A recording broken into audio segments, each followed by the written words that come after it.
లోక్సభలో విపక్షాలు ఆందోళన చేపట్టాయి. దీంతో లోక్సభ పలుమార్లు వాయిదా పడింది. ఎస్ఐఆర్పై చర్చకు విపక్షాలు పట్టుబట్టాయి. విపక్షాల ఆందోళన మధ్య సభ ముందుకు బిల్లులు వచ్చాయి. ఇక విపక్షాల ఆందోళనల మధ్య లోక్సభను స్పీకర్ వాయిదా వేశారు. మరోవైపు రాజ్యసభలో ప్రధాని మోడీ కీలక వ్యాఖ్యలు చేశారు. సభ్యులంతా సభా గౌరవాన్ని పాటించాలన్నారు మోడీ. ఉపరాష్ట్రపతిగా ఎన్నికైన సిపి రాధాకృష్ణన్కు అభినందనలు తెలిపిన మోడీ కార్యకర్త స్థాయి నుంచి దేశంలోనే ఉన్నత పదవిని అధిరోహించారని కొనియాడారు. ఇక ఈ నెల 19 వరకు పార్లమెంటు శీతాకాల సమావేశాలు జరగనున్నాయి.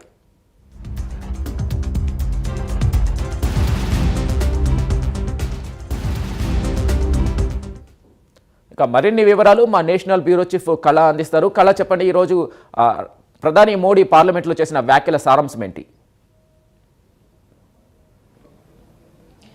వెంకట్, దాదాపు ఉదయం అంటే 18వ లోక్సభ సంబంధించినటువంటి శీతాకాల సమావేశాలు ఉదయం 11 గంటలకు ప్రారంభమయ్యాయి. 6వ సెషన్ దాదాపు 19 రోజుల పాటు జరిగేటటువంటి ఏదైతే ఈ సమావేశాల్లో దాదాపు 15 సెషన్స్ మాత్రమే జరగనున్నాయి. దాదాపు 3 వారాల పాటు జరుగుతున్నటువంటి చర్చల్లో మాత్రము ఏదైతే పార్లమెంటు సమావేశాల్లో వాడి వేడి చర్చలతో ఈరోజు మొదటి రోజు దాదాపు 2 పర్యాయాలు లోక్సభ వాయిదా పడినటువంటిది. దాదాపు అంటే ఉదయం 11 గంటలకు ప్రారంభం కాగానే చాలా కీలకంగా పార్లమెంటు ప్రారంభంలో ప్రధాని నరేంద్ర మోడీ ప్రసంగంలో డ్రామా కాదు డెలివరీ చెయ్యాలి అన్నటువంటి వ్యాఖ్యలకు ఎదురుదాడి ఏదైతే వైనార్ ఎంపీ కాంగ్రెస్ ప్రధాన కార్యదర్శి ప్రియాంక గాంధీ ఎదురుదాడి చేశారు.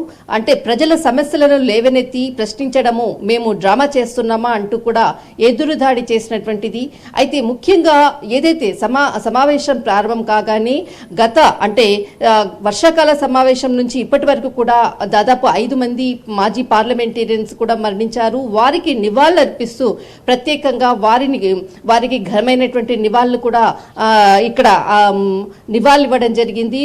అయితే ముఖ్యంగా నటుడు ధర్మేంద్ర, ఇతడు మాజీ ఎంపీ, ఇతనికి సంబంధించినటువంటి అంశాలను కూడా ప్రస్తావిస్తూ స్పీకర్ చాలా కీలకమైనటువంటి ఎంతో ఎనలేని సేవల్ని చేశాడు ధర్మేంద్ర అంటూ కూడా ఆయన రాజకీయాల పరంగా అనుకోవచ్చు, సినిమాల పరంగా అనుకోవచ్చు, చాలా కీర్తిని తెచ్చాడు అంటూ కూడా ఘనమైనటువంటి నివాళులు. తర్వాత మరికొంతమంది కాంగ్రెస్ కి సంబంధించినటువంటి ఎంపీలు కూడా ఇక్కడ వారికి సంబంధించినది కూడా నివాళులు అర్పించినటువంటిది. అయితే ఏదైతే సమావేశం ప్రారంభం కాగానే ముఖ్యంగా కాంగ్రెస్ కి సంబంధించినటువంటి అంటే ఏదైతే పోడియం వైపు కూడా దూసుకురావడము, దాదాపు ఎస్ఐఆర్ పై తర్వాత ఏదైతే ఢిల్లీ దాడులకు సంబంధించినటువంటి ఎర్రకోట దగ్గర జరిగినటువంటి భద్రతపై కూడా చర్చించాలంటూ కూడా దీనిపై ఎక్కువగా నిరసనలు తెలిపినటువంటిది. ఒక్కసారిగా కూడా 12 గంటల వరకు గంట పాటు కూడా మరొకసారి లోక్సభ వాయిదా పడింది. వాయిదా పడిన వెంటనే అటు రాజ్యసభలో ప్రధాని నరేంద్ర మోడీ ప్రసంగం ఈరోజు అంటే గత మనకు వర్షాకాల సమావేశాల్లో అప్పుడు ఉపరాష్ట్రపతి రాజీనామా చేయడము, తర్వాత సిపి రాధాకృష్ణన్ కొత్త నియామకం తర్వాత మొదటిసారిగా రాజ్యసభలో ఈరోజు అంటే మొట్టమొదటి సమావేశాలకు హాజరు కావడము, వారిని స్వాగతిస్తూ కూడా అటు deputy chairman Harivansh CP Radhakrishnan కూడా స్వాగతించడం జరిగింది. తర్వాత ఇక్కడ మనకు కాంగ్రెస్ సీనియర్ నాయకుడు అధ్యక్షుడు మనకు ఇక్కడ మల్లికార్జున్ ఖార్గే కూడా ఇక్కడ అంటే సిపి రాధాకృష్ణన్ కూడా రాజ్యసభలో ఖచ్చితంగా మా సపోర్ట్ ఉంటుంది, ఆయనకు ఖచ్చితంగా మా అంటే శుభాకాంక్షలు తెలియజేస్తూ ఆయనని స్వాగతించినటువంటి సందర్భం. అయితే ఇక్కడ చాలా కీలకమైనటువంటి వ్యాఖ్యలు కూడా చేయడం జరిగింది. మల్లికార్జున్ ఖార్గే దాదాపు 10 సంవత్సరాల నుంచి కూడా ఏదైతే పార్లమెంటుకు ఉండేటటువంటి ఒక క్రమశిక్షణ అనుకోవచ్చు, ఒక నియమ నిబంధనల్ని కూడా తుంగలో తొక్కారు అంటూ కూడా కీలకమైనటువంటి వ్యాఖ్యలు చేసినటువంటి సందర్భం. అంటే ఈ వ్యాఖ్యల వెనుక కూడా చాలా అంటే నిగూఢమైనటువంటి అర్థం కూడా ఉంది.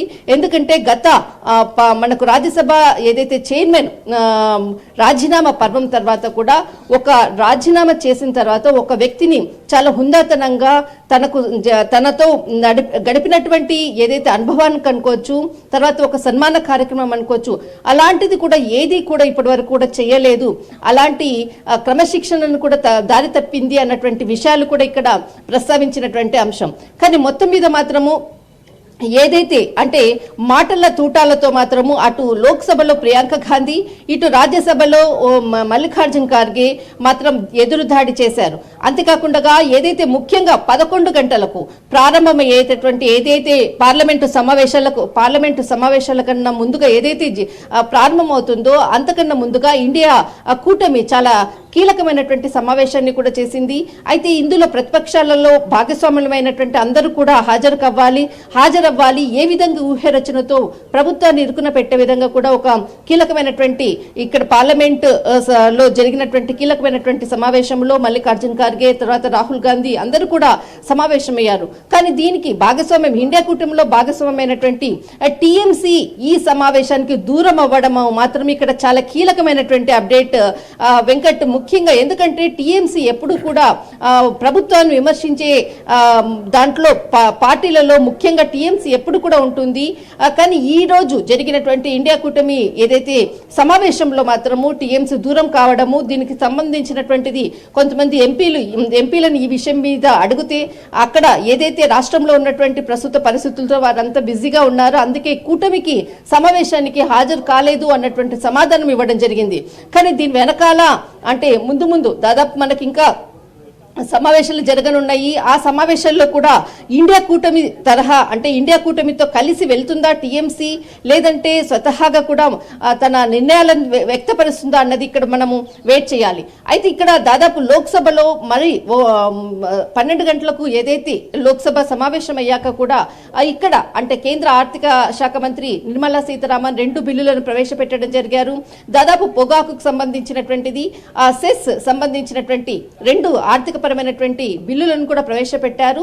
అనంతరము మరొకసారి లోక్సభలో అంటే ఇక్కడ ప్రతిపక్షాలు చేస్తున్నటువంటి అంటే ఎస్ఐఆర్ కి సంబంధించినటువంటి అంశాన్ని ప్రత్యేకంగా చర్చించాలంటూ నినాదాలతో హోరెత్తడంతో మరొకసారి లోక్సభ 2 గంటల వరకు వాయిదా పడింది. అయితే మొత్తం మీద ఈ రోజు ఏదైతే సమావేశం అనుకోవచ్చు, లోక్సభ 2 పర్యాయాలు వాయిదా పడడం, మరి 2 గంటలకు ప్రారంభం కాబోతుంది. అటు రాజ్యసభకు సంబంధించినటువంటి అంశాల్లో కూడా ఈ రోజు మొట్టమొదటి సమావేశం సిపి రాధాకృష్ణన్ కి మొదటి సభ కావడం అన్నది ఈ రోజు ఒక బిగ్ బ్రేకింగ్ న్యూస్ అని చెప్పవచ్చు. వెంకట్. రైట్ కల్లా, థ్యాంక్ యూ.